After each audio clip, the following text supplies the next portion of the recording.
एक समय में हमारी दुनिया में डायनासोर का राज था। वे चलते थे जहां हम चल रहे हैं, इसी हवा में सांसें ली, इसी धरती पर लड़ाइयां लड़ी। इन दैव्यकार बड़े विचित्र डायनासोर ने करीब 14 करोड़ सालों तक इस धरती पर राज किया। इन डायनासोर की कई हजार प्रजातियां थीं। इनमें से कुछ शाकाहारी थे, कुछ मांसाहारी और कुछ डायनासोर बहुत ही शांत स्वभाव के थे। वहीं कुछ डायनासोर बहुत ही हिंसक और खतरनाक थे। ये उस समय के सबसे सफल जीव थे। लेकिन फिर अचानक ऐसा क्या हुआ? आखिर वह कौन सी घटना थी जिसने इनका नामो निशान ही मिटा दिया? इसे जानने के लिए हमें करोड़ों साल पीछे जाना होगा और डायनासोर के उस अंतिम दिनों को करीब से देखना होगा। तो आइए चलते हैं 50 लाख साल पीछे। आज से करीब 6 करोड़ साल पहले मौसम सामान्य था। चारों ओर सूरज की रोशनी बिखरी हुई थी। लंबे लंबे पेड़ों से टकराती समुद्र की ठंडी हवाएं, चारों तरफ डायनासोर के चिल्लाने चिहाड़ने की आवाज़ें। जब ये सारी डायनासोर की प्रजाति बड़े ही आराम से धरती पर अपना जीवन बिता रही थी, तब 10 करोड़ साल पहले ही इनकी किस्मत लिखी जा चुकी थी। 10 करोड़ साल पहले एक छोटे एस्ट्रॉयड का टुकड़ा जो अंतरिक्ष से आ रहा था, वह पृथ्वी से लगभग 20 करोड़ मील दूर मंगल और बृहस्पति के बीच बने ग्रह में घूम रहे एक बड़े एस्ट्रॉयड से जा टकराता है। इस टकराव से उस बड़े एस्ट्रॉयड की दिशा बदल जाती है और वह क्षुद्र ग्रह से निकलकर सीधे पृथ्वी की ओर 22,000 मील प्रति घंटे की रफ्तार से बढ़ने लगता है। जब यह एस्ट्रॉयड पृथ्वी से 3,84,000 किलोमीटर की दूरी पर था, तब धरती पे शायद डायनासोर का अंत ना होता। यदि यह एस्ट्रॉयड पृथ्वी के उपग्रह चंद्र से टकराता, लेकिन नियति को कुछ और ही मंजूर था, इसलिए यह बड़ा एस्ट्रॉयड चांद के बड़े नज़दीक से गुजर गया। 40 किलोमीटर के व्यास वाला 2 ट्रिलियन मीट्रिक टन का यह एस्ट्रॉयड प्रति सेकंड के साथ साथ धरती के करीब बढ़ता जा रहा था। यह एस्ट्रॉयड जब पृथ्वी के वातावरण के संपर्क में आया तो इसकी रफ्तार एकाएक 10,000 किलोमीटर प्रति घंटा हो गई। पृथ्वी के वायुमंडल में घुसते ही घर्षण की वजह से ये एक भयानक आग के गोले में बदल गया। ये इतनी रफ्तार से धरती की ओर बढ़ रहा था कि सिर्फ 4 मिनट में अटलांटिक ओशियन को पार कर लिया। इसकी चमक इतनी अधिक थी कि धरती पर टकराने से पहले ही हजारों जीव आग के इस दहलते गोले को देखकर पूरी तरह अंधे हो चुके थे। ये जीव उस उल्का को देख नहीं पा रहे थे, लेकिन उसकी भयानक गर्मी को महसूस कर रहे थे।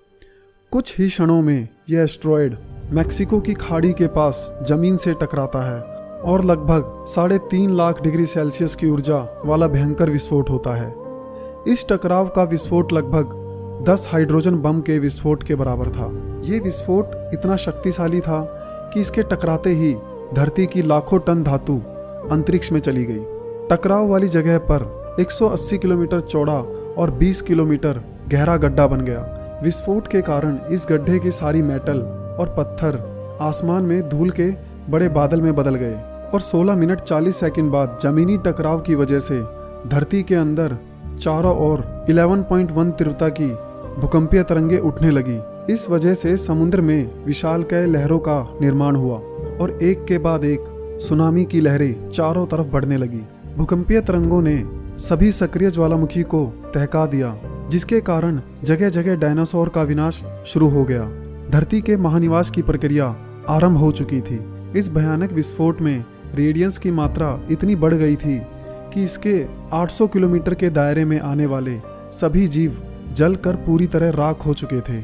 इस महाविनाश में उड़ने वाले डायनासोर इन जमीनी खतरों से तो बच गए, लेकिन ये तो महाप्रलय थी, बस उसकी शुरुआत थी। विस्फोट की वजह से जो लाखों टन मेटल और पत्थर अंतरिक्ष में गए थे, वे ग्रेविटी के कारण ठीक 40 मिनट बाद आग के गोले के रूप में पूरी धरती पर बरसने लगे। साथ ही धूल का एक बहुत बड़ा तूफान 6,000 किलोमीटर प्रति घंटे की रफ्तार से पृथ्वी के दूसरी तरफ मौत लेकर आ रहा था।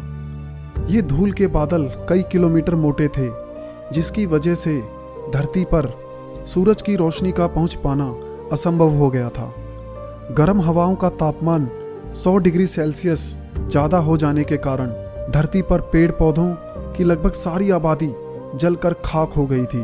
विस्फोट के 90 मिनट बाद धरती का तापमान 200 डिग्री सेल्सियस तक बढ़ गया था।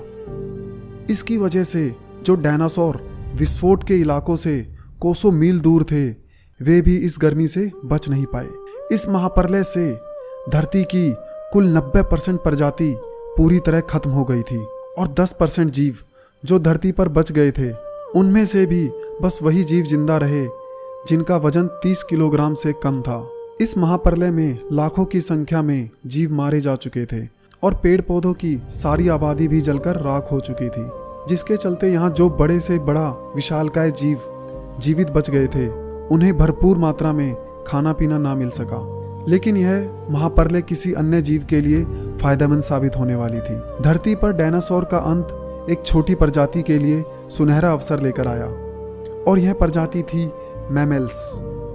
मैमल्स क्या थे, ये कहाँ से आए, इनकी उत्पत्ति कैसे हुई, ये डायनासोर के अंत के बाद ही क्यों जन्मे, ये जानने के लिए आप हमारी नेक्स्ट वीडियो को जरूर देखें और हमें कमेंट करके जरूर बताएं कि आपको ये वीडियो कैसी लगी। हमारे चैनल को सब्सक्राइब, लाइक और शेयर करना ना भूलें।